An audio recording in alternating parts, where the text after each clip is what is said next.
नमस्कार मित्रों, स्वागत है आपका हमारे YouTube चैनल सार्थक स्टडी में, जहां हम चर्चा करते हैं परीक्षा की सार्थक रणनीति की तथा सार्थक प्रश्नों की और सार्थक कंटेंट की।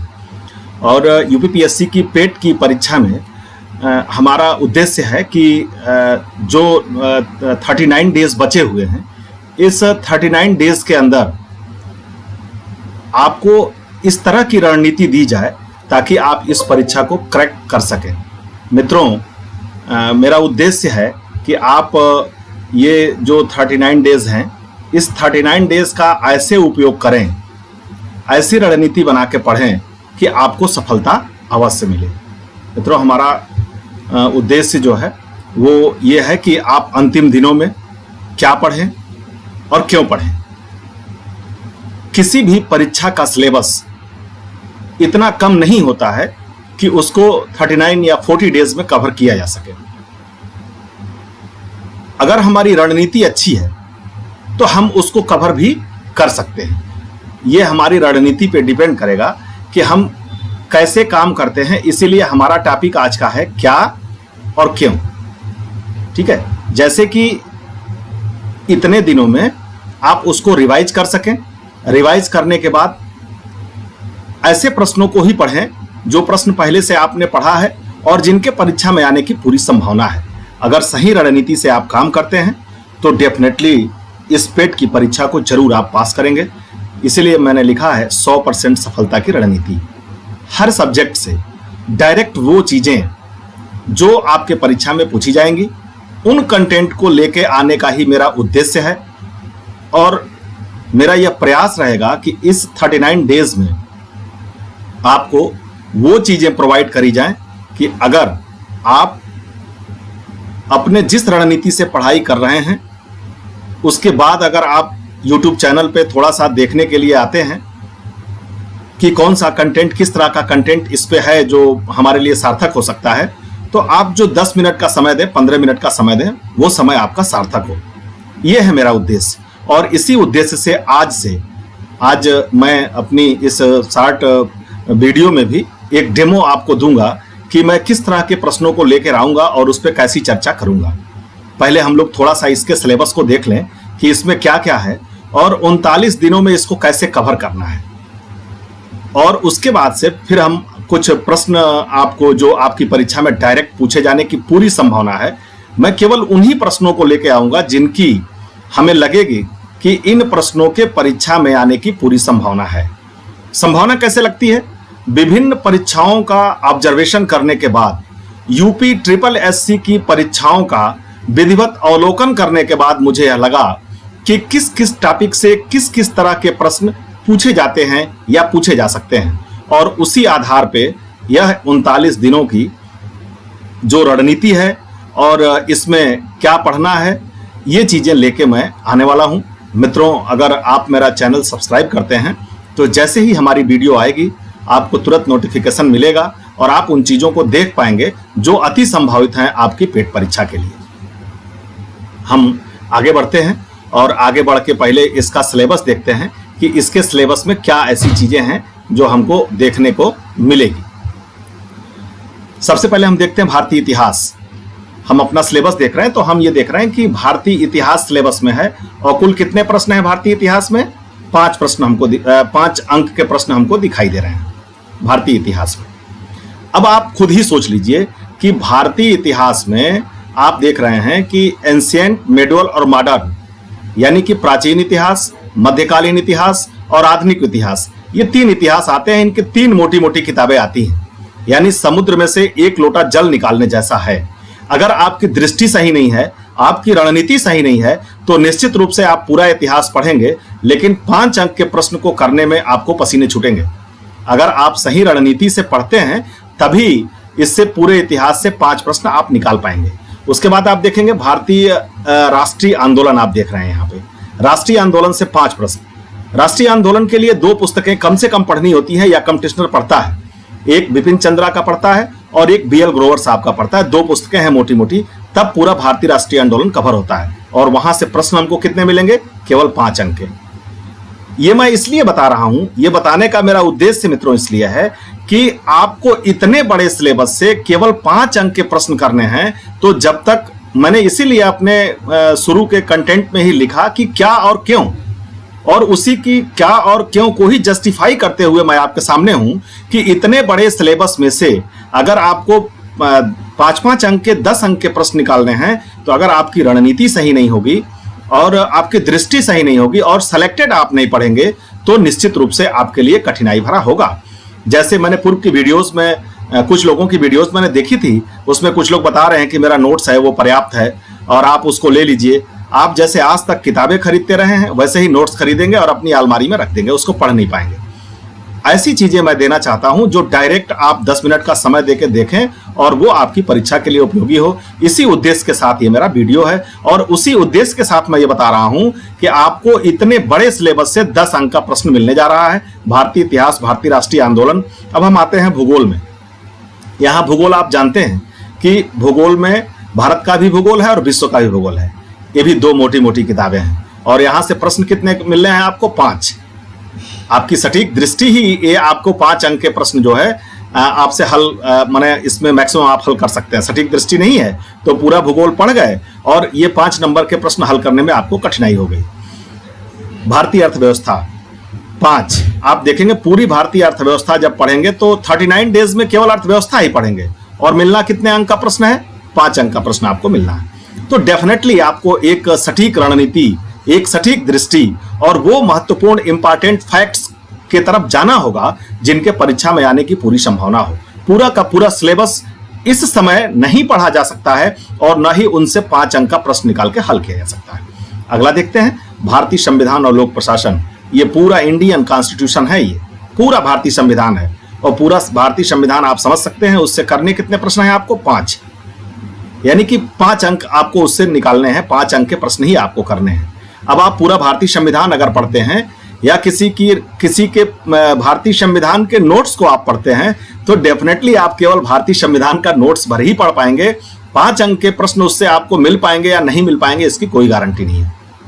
हमारा प्रयास है कि मैं ऐसे तथ्यों को लेके आऊं जो बेहद इंपॉर्टेंट हो और डायरेक्ट एग्जाम में आने की पूरी संभावना हो, ताकि उन तथ्यों का भी अवलोकन आपने किया है तो इन जो अभी 5-5 प्रश्नों के श्रृंखला, 5-5 अंकों के प्रश्नों की श्रृंखला आप देख रहे हैं, इसमें से कम 2-3 प्रश्न तो डायरेक्ट आप अगर इसको वीडियो को समय देके हमारी वीडियोस को देखे हैं तो जरूर आपको मिल जाए। मेरा प्रयास होगा कि मैं इस पूरे सिलेबस को इंपॉर्टेंट प्रश्नों के साथ कवर करूं। अब आप देखिए, इसमें आ गया विज्ञान। विज्ञान में देखिए, सामान्य विज्ञान में ये 5। सामान्य विज्ञान में अब आप समझ सकते हैं, अगर सामान्य विज्ञान कह रहा है तो यहाँ जैसे आपने एंशिएंट मेडिवल मॉडर्न हिस्ट्री में देखा, वैसे ही सामान्य विज्ञान का जो सिलेबस है इसमें आपको भौतिक विज्ञान, जीव विज्ञान और रसायन विज्ञान, ये तीनों जब विज्ञान पढ़ेंगे आप तब जाके यह 5 अंक का प्रश्न हल कर पाएंगे। तो उसमें से कौन सी चीज ऐसी है जो आपके लिए उपयोगी रहेगी और वो चीज डायरेक्ट आप पढ़ेंगे तो आपको फायदा होगा, यही मेरा उद्देश्य है। इसी उद्देश्य के साथ मैं ये वीडियो बना भी रहा हूं और आगे भी आपके लिए वीडियोस लेके आऊंगा। अब आप आगे देखिए, प्राथमिक अंकगणित। आप इसमें देख सकते हैं कि प्राथमिक अंकगणित दिख रहा है यहाँ पे, ठीक है। इससे आपको 5 अंक के प्रश्न मिलेंगे। सामान्य हिंदी से 5 अंक के प्रश्न मिलेंगे। सामान्य अंग्रेजी से 5 अंक के प्रश्न मिलेंगे। रीजनिंग से भी 5 अंक के प्रश्न मिलेंगे। सामयिकी से 10 अंक का प्रश्न मिलेगा।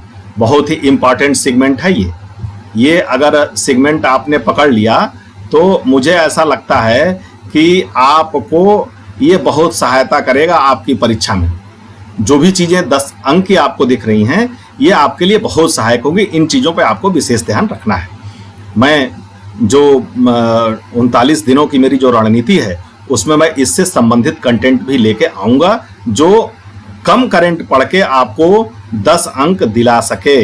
यहां भी आप देख रहे हैं, सामान्य जागरूकता से 10 प्रश्न, हिंदी गद्यांश और व्याकरण से 10 प्रश्न, ग्राफ और क्या कहते हैं कि व्याख्या विश्लेषण से क्या है 10 प्रश्न, ठीक है।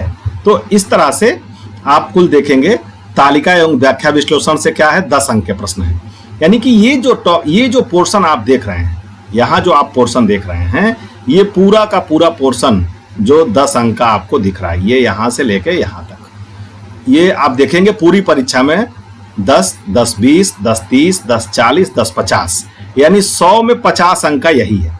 तो आपको सबसे पहले तो आप समझिए इस चीज को, मैंने कहा क्या और क्यों, उसके संदर्भ में मैं पुनः कहना चाहूंगा कि सबसे पहले आप ये समझिए कि ये जो पोर्शन आप देख रहे हैं, ये पोर्शन जो है, ये पोर्शन आपके लिए बहुत इंपॉर्टेंट है, क्योंकि पूरे वास्ट सिलेबस से, पूरा इंडियन कॉन्स्टिट्यूशन, पूरा ज्योग्राफी, पूरा भारतीय इतिहास, पूरी अर्थव्यवस्था से आपको जितने अंक के प्रश्न करने हैं केवल इन टॉपिकों से, जो सामयिकी है, सामान्य जागरूकता है, हिंदी गद्यांश और व्याकरण है, ग्राफ की व्याख्या विश्लेषण है और तालिका की व्याख्या विश्लेषण है, केवल इस पोर्शन से आपको 50 अंक के प्रश्न मिलेंगे। अब आप सोचिए, कोई अगर कहता है कि हमारा नोट्स ले लीजिए, 100% सफलता होगा, 90% हल कर लेंगे, और उसमें सामयिकी नहीं है, सामान्य जागरूकता नहीं है, हिंदी गद्यांश व्याकरण नहीं है, ग्राफ व्याख्या विश्लेषण नहीं है, तालिका व्याख्या विश्लेषण नहीं है, आप कैसे हल कर लेंगे 90 प्रश्न? संभव ही नहीं है। इसलिए किसी उसमें न आते हुए आप निश्चित रूप से हमारी वीडियोस को फॉलो कीजिए, हमारे चैनल को सब्सक्राइब कीजिए। हम ऐसे कंटेंट लेके आएंगे इन 39 दिनों में, जो आपके लिए बहुत ही इंपॉर्टेंट होगा और आपकी परीक्षा को पास करने में सहायक होगा।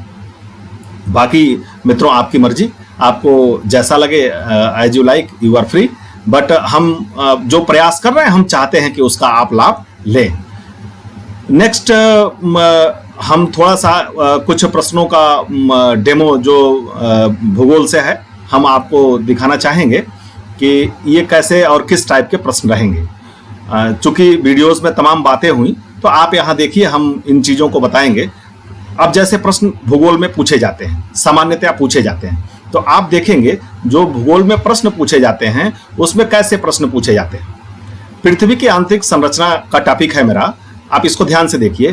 पृथ्वी के ऊपरी भाग को क्या कहते हैं? भूपर्पटी कहते हैं। और यह मुख्यतः बना किससे है? तो यह मुख्यतः बना है बेसाल्ट चट्टान से। किससे बना है? बेसाल्ट चट्टान से बना हुआ है। ठीक है। इसके बाद इसके भाग कितने होते हैं? तो इसके 2 भाग होते हैं। कौन कौन से हैं? एक सियाल है और एक कौन सा है? एक सीमा है। अब जैसे यहां तक तो आपको एक सामान्य जानकारी दी गई कि पृथ्वी की भूपर्पटी जो है बेसाल्ट चट्टान से बना है और इसके 2 भाग होते हैं, सियाल और सीमा। प्रश्न बनना यहां से शुरू होती है, भूपटल की संरचना में सर्वाधिक कौन सा पाया जाता है? ऑक्सीजन पाया जाता है, सिलिकॉन पाया जाता है, एल्यूमिनियम पाया जाता है या लोहा पाया जाता है? वहां आपका उत्तर होगा ऑक्सीजन। प्रश्न नंबर 1 डेफिनेटली बहुत ही इंपॉर्टेंट क्वेश्चन है। आपको बस ध्यान रखना है कि भूपर्पटी की संरचना में सर्वाधिक जो पाया जाता है वो ऑक्सीजन पाया जाता है। थोड़ा सा टिपिकल करेंगे तो आपसे पूछ लेंगे कि ऑक्सीजन को छोड़ देंगे और आपसे पूछ लेंगे सिलिकॉन, तब वहां विकल्प में क्या दे देंगे? सिलिकॉन, एल्यूमिनियम, लोहा और कैल्शियम। ऑक्सीजन ऊपर से छोड़ देंगे, थोड़ा डिफिकल्ट बनाएंगे। तो भूपर्पटी की संरचना में कौन सी चीज अधिकतम पाई जाती है? इन अधिकतम 2 चीजों को आपको जानना है, और वो अधिकतम 2 चीजें क्या है? ऑक्सीजन और सिलिकॉन। फिर आप जानने के लिए जान सकते हैं जल्दी जल्दी। एल्यूमिनियम 8.13% पाया जाता है, लोहा 5% पाया जाता है, कैल्शियम 3.63% पाया जाता है, सोडियम 3.83% पाया जाता है। ये आप अगर आपको जानना है तो बिल्कुल जानिए इसको, लेकिन जो प्रश्न आपका बनेगा वो निश्चित रूप से प्रश्न जो है आपका यहीं से बनेगा कि भूपर्पटी की संरचना में सर्वाधिक मात्रा में इसमें से क्या उनमें से क्या पाया जाता है? तो ऑक्सीजन आपका रहेगा। पृथ्वी के नीचे जाने पर प्रति 32 मिनट की गहराई पर तापमान 1 डिग्री सेंटीग्रेड बढ़ जाता है। मित्रों, यहाँ एक तथ्य लिखा हुआ है। हमारा उद्देश्य ही यही था, मैंने कहा आपसे कि मेरा उद्देश्य ही यही था कि ये लिखा है प्रति 32 मीटर जाने पर, गहराई पे जाने पे होता क्या है? तापमान 1 डिग्री सेंटीग्रेड बढ़ जाता है। आपसे प्रश्न कैसे पूछा जाएगा? पृथ्वी के नीचे जाने पे तापमान बढ़ता है, तापमान घटता है, तापमान में कोई परिवर्तन नहीं आता है, उपरोक्त में से तीनों कथन गलत है। तो यहाँ एक लाइन जो मैंने ये अपने उसमें दी है वो इसलिए दी है कि आप जाने कि 32 मीटर की गहराई पर तापमान क्या होता है? 1 डिग्री सेंटीग्रेड बढ़ जाता है, और आप इससे यह उत्तर निकाल सकें कि पृथ्वी के नीचे जाने पे क्या होता है? तापमान बढ़ता है। इसलिए यह लाइन थी। तो ये एक कॉमन सा प्रश्न है और पेट का फेवरेट प्रश्न है। यह प्रश्न पूछा जा सकता है कि पृथ्वी के नीचे अगर जाते हैं तो क्या होता है? तापमान बढ़ता है या घटता है? बाकी इस तथ्य का कि 32 मीटर की गहराई पर तापमान 1 डिग्री सेंटीग्रेड बढ़ता है, यह बहुत डीप तथ्य है, इससे बहुत मतलब नहीं है।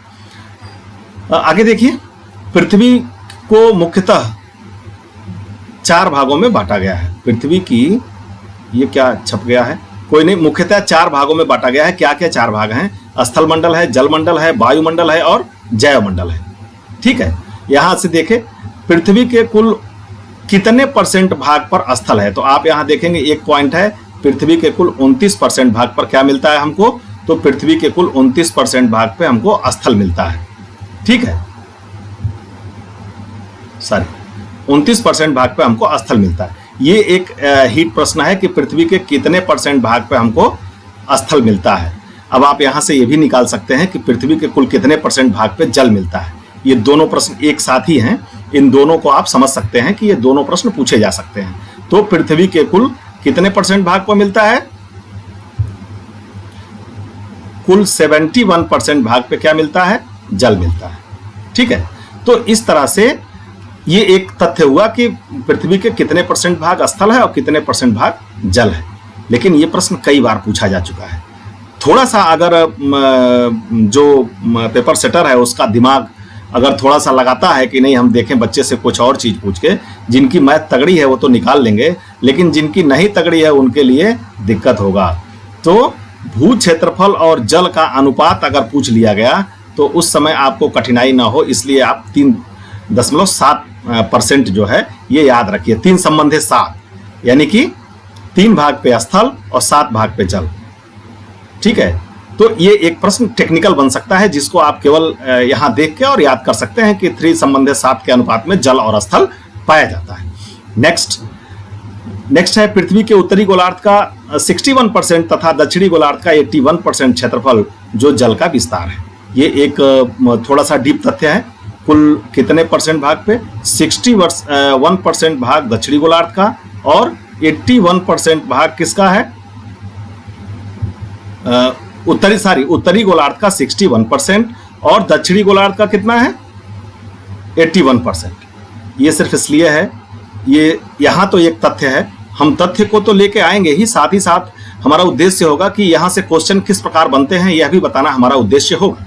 तो यहाँ ये आप देखेंगे कि यहाँ तथ्य तो जरूर लिखा है कि उत्तरी गोलार्ध का 61% तथा दक्षिणी गोलार्ध का 81% भाग पे जल का विस्तार है। लेकिन प्रश्न कैसे बनेगा, किस गोलार्ध में जल का विस्तार सर्वाधिक है, उत्तरी गोलार्ध, दक्षिणी गोलार्ध, 2 विकल्प और कुछ वो डाल देंगे। इन दोनों में से कोई नहीं डाल देंगे, या दोनों गोलार्धों में समान रूप से पाया जाता है ये डाल देंगे। तो आपको ध्यान रखना है दक्षिणी गोलार्ध और उत्तरी गोलार्ध। तो उत्तरी गोलार्ध में केवल 61% पे ही जल पाया जाता है, लेकिन जो दक्षिणी गोलार्ध है, अब आप एक चीज जानते होंगे, उत्तर दक्षिण के क्रम में जब आप जानेंगे तो ये देखिए, ये जो बनता है भारतीय मैप में, ये बनता है आपका उत्तर। ठीक है, यहाँ पे ये छोर जो है ये क्या बनता है, ये उत्तर बनता है। ठीक है, और ये छोर जो होता है ये क्या होता है, ये दक्षिण होता है, ये पूर्व होता है, ये पश्चिम होता है। यानी ऊपर वाले भाग में, सामान्य भाषा में हम कहें तो ये जो ऊपर वाला भाग है, सामान्य भाषा में ये जो ऊपर वाला भाग आप देख रहे हैं, ठीक है, ये ऊपर वाले भाग में कितना होता है, उत्तरी गोलार्ध में 61%, और जो ये नीचे वाला भाग है इसमें ये दक्षिणी गोलार्ध होता है, इसमें कितना होता है, तो इसमें होता है आपका 81%। ठीक है, इस पे जल पाया जाता है। तो इससे इस तरह के प्रश्न बन सकते हैं। नेक्स्ट क्वेश्चन देख लेते हैं।